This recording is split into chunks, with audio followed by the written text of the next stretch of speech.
жұма күніне байланысты айтады ғой бізге. Жұма намазына біз жиналған кезде де. Негізінде ол қияметпен, қиямет сағатымен байланысты күн бұл жұма күні негізі. Біз оны көбінесе жаңағы мейрам деп басқа жаққа қарай бүйтіп өзімізге бұрып кетеміз. Жақсы ол мейрам, ең қайырлы күн деген. Оны пайғамбарымыз өз хадисінің басында да солай бастайды.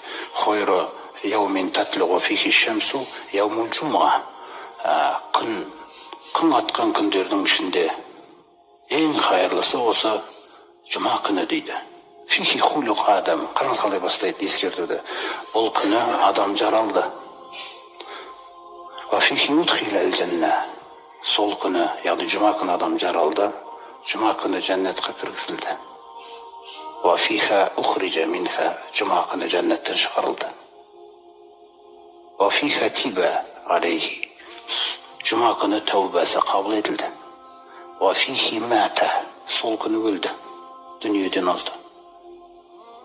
Одан кейін «Вала тақуму сағату илля фи яумил жума». Сондай-ақ қиямет сағаты да тек қана жұма күні болады дейді.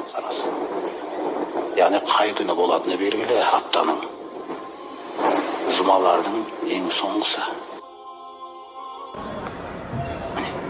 Сосын пайғамбарымыз мынандай ескертуді айтады. «Ма алал арди мин даббатин». Жердің бетінде бір жәндік, бір жануар жоқ дейді. Қараңыздар. «Илля тусбиху яубал жумғати мусихатан».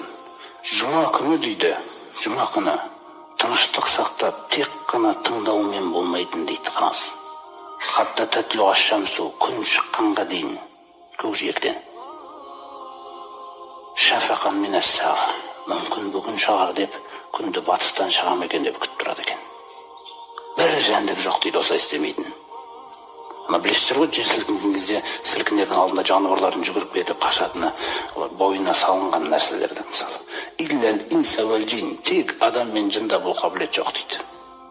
Қалғанның бәрі сол нәрсені істейді дейді. Күн қашан шығыстан шығып қалса, бүгін емес екен ғой деп тіршілігіне кіріседі екен жәндіктер. Жәндіктерге салып тастаған. Жаңа айтып отыр ғой, көктер мен жерде бұл ауыр, яғни барлығы бұл нәрсені бүгін болып өтпей екен деп тұрады дейді жұма күні. Міне. Періштелерге дейін, аспандағы періштелер, жердегі күллі жаратылыс жәндіктер, адам мен жынды айтпағанда, күллісіне бұл сағат бүгін болып қалмай ма екен деп тұрады екен жұма келген күні. Міне сондықтан жұманың да жаңа ерекше орны біз үшін, және сол жұма күні хұтпаға жинауы, жаңа хұтпада ескертудің айтылуы адамдарға, иман келтіргендер деп, осындай жаңағындай тапсырмалардың, уағыздардың айтылып жатқан бәрі сол осы қиямет сағатына қарай нет тұрған нәрсе. Пайғамбарымыз айтып тұр, міне біз осылай жіберілдік дейді, қиямет сағаты екеуміз.